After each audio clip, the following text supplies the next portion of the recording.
அருமையான கர்த்தருடைய பிள்ளைகளே, இந்த நாள் உங்களுக்கு ஆசீர்வாதமாக இருப்பதாக. ஒரு அருமையான வாக்குத்தத்த வசனத்தை நான் வாசிக்கிறேன். 91ஆம் சங்கீதம் 15வது வசனம். அவன் என்னை நோக்கி கூப்பிடுவான், நான் அவனுக்கு மறு உத்தரவு அருளிச் செய்வேன். ஆபத்தில் நானே அவனோடு இருந்து அவனை தப்புவித்து அவனை கனப்படுத்துவேன். ஆண்டவர் கொடுக்கிற ஒரு அருமையான வாக்குத்தத்த வசனம் இந்த வார்த்தை. சில சமயங்களில் சந்தோஷமாக இருக்கும்போது நிறைய பேர் கூட இருப்பாங்க. நிறைய பேர் உறவினர்கள், நண்பர்கள் அப்படின்னு ஒரு பெரிய வட்டாரமே கூட இருக்கும். ஆனால் துக்கம் அல்லது பாடுகள், வேதனையான சூழ்நிலை வரும்போது எல்லாரும் கலந்து போய்விடுவாங்க. யாரோ ஒரு சிலர் கூட இருக்கலாம்.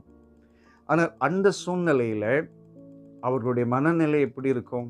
அப்போ எல்லாம் இவ்வளோ பேர் இருந்தாங்களே, இப்போ ஒருத்தர் கூட இல்லையே, நான் தனிமையாக இருக்கிறேனே, நான் இவ்வளோ பாடுகளாய் என்னுடைய வாழ்க்கை இருக்கிறதே அப்படின்னு யோசிக்கும் போது தான் ஒரு எண்ணம் வரும்.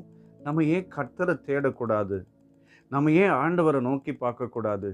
இது வரைக்கும் இவங்களை நம்பணும், அவங்கள நம்பணும், இந்த மருந்து மாத்திரைகளை நம்பணும், இவங்கெல்லாம் நமக்கு ஹெல்ப் பண்ணி தூக்கி விடுவாங்கன்னு நம்பணும். ஒருத்தரும் ஒரு காரியமும் நமக்கு உதவி செய்யலையே. நம்ம பேசாமல் உன்னதமானவருடைய அந்த மறைவிலே ஆண்டவருடைய சமூகத்தை நோக்கி பார்க்கலாம். அப்பந்தான் ஒரு ஞானம் வரும்.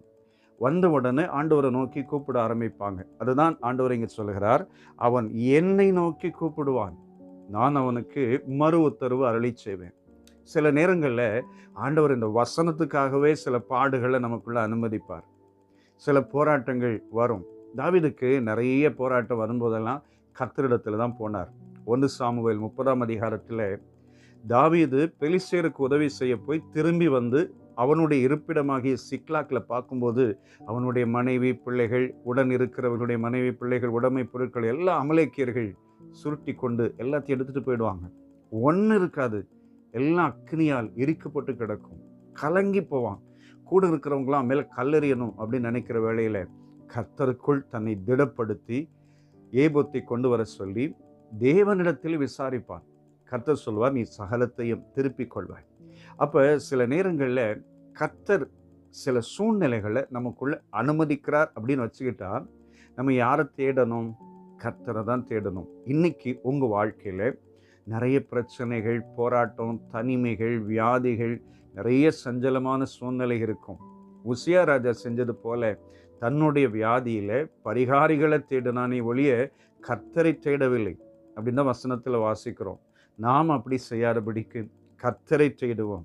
ஆபத்தில் அவரை தேட ஆரம்பிக்கலாம். அவன் என்னை நோக்கி கூப்பிடுவான். இந்த காலை நேரத்தில் ஆண்டவர் சொல்றாரு, மகளே மகனே, நீ என்னை நோக்கி கூப்பிடு, நான் உனக்கு அறியாததும் உனக்கு எட்டாததுமான பெரிய காரியங்களை நான் உனக்கு அறிவிப்பேன். நீ என்னை நோக்கி கூப்பிடும்போது நான் உன்னை தப்புவித்து, உன்னை ஆசீர்வதித்து, உன்னை உயர்த்தி, உன்னை கனப்படுத்துவேன். இந்த காலை நேரத்தில் என்ன சஞ்சலம், போராட்டங்கள், தனிமைகள், வேதனைகள், கலக்கங்கள், அது சரீரம் முழுவதும் இருக்கலாம். சிந்தனையிலே போராட்டம் இருக்கலாம், குடும்பத்தில் போராட்டம் இருக்கலாம். ஃபர்ஸ்ட் நம்ம ஆண்டவரை தேடுவோம். முதலாவது தேவனையும் அவருடைய ராஜ்யத்தையும் அவருடைய நீதியையும் தேடுவோம். நிச்சயம் ஆண்டவர் இயற்கைக்கு அப்பாற்பட்ட அற்புதம் செய்வார். யாரையும் பார்க்க வேண்டாம், கர்த்தரை பார்க்கலாம். என்னோடு சேர்ந்து தெய்வ சமூகத்தை நோக்கி பார்ப்பீர்களா? ஜெபிக்கலாமா?